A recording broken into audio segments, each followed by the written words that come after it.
Hi guys, welcome to the last topic in Chapter 8. I know we've had a lot of concepts for Chapter 8, and so this one hopefully will be a little bit easier. It's a little bit more of an application chapter. It should hopefully explain some of the things that we're doing in lab this semester to you. So in Chapter 8 we're going to or in Topic 5 of Chapter 8 we're going to talk about genetic engineering. So why is this topic important? This is all about how we actually study microbes and their genomes. This is what we do in microbiology labs around the country. This is also how we can use these cells to manipulate them in biotechnology ways to produce desired outcomes. So here's our topic objectives. We only have 3, so that's hopefully a little bit easier, and they're fairly straightforward. So let me know if you have any questions about these. This topic is really all about processes, so make sure you understand the process of how we do things. So while there's a whole range of genetic engineering out there, being that this is an introductory microbiology class, we're only caring about 3 types of genetic engineering. This is the use of enzymes, the DNA analysis, and recombinant DNA technology. So those are the only 3 we're going to worry about here. When you take other classes, you'll learn about all sorts of other techniques, but these are just the 3 cornerstone techniques that we use in micro. So first of all, important enzymes in genetic engineering. The first tool we use are called restriction endonucleases.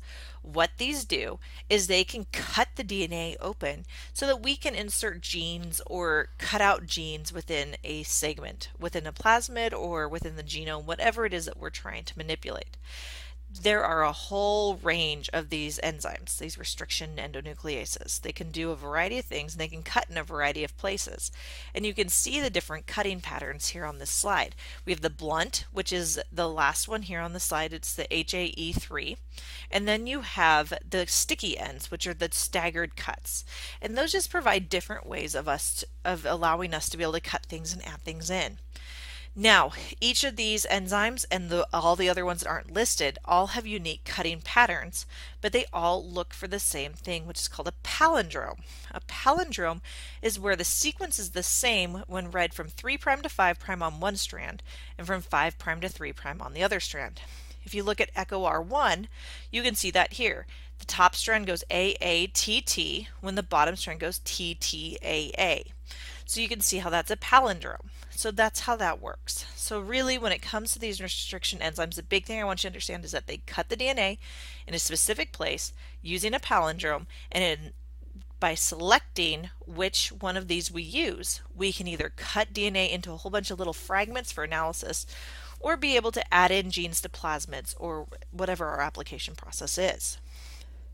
So if we cut that DNA up into little fragments, we can then run them on a gel using a technique called electrophoresis, which you should be exposed to later in lab this semester. Electrophoresis separates DNA by segments because the gel is kind of like a matrix. So the big pieces don't get through very fast, the small pieces get through really fast.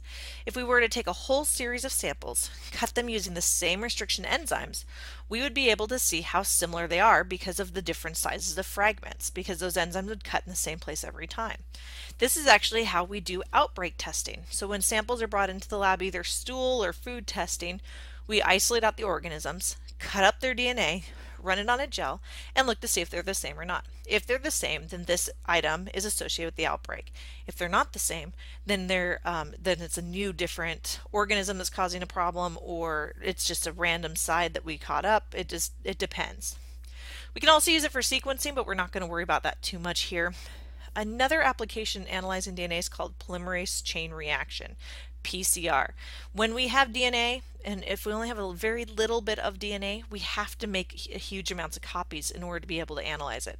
We can't analyze microscopic amounts. We have to get bigger amounts. And so polymerase chain reaction allows us to make those copies that we can then do with electrophoresis or do other applications with. So the last thing in this topic is recombinant DNA technology, and we've talked about this throughout the whole course. I think even in our first topic lecture we talked about recombinant DNA technology.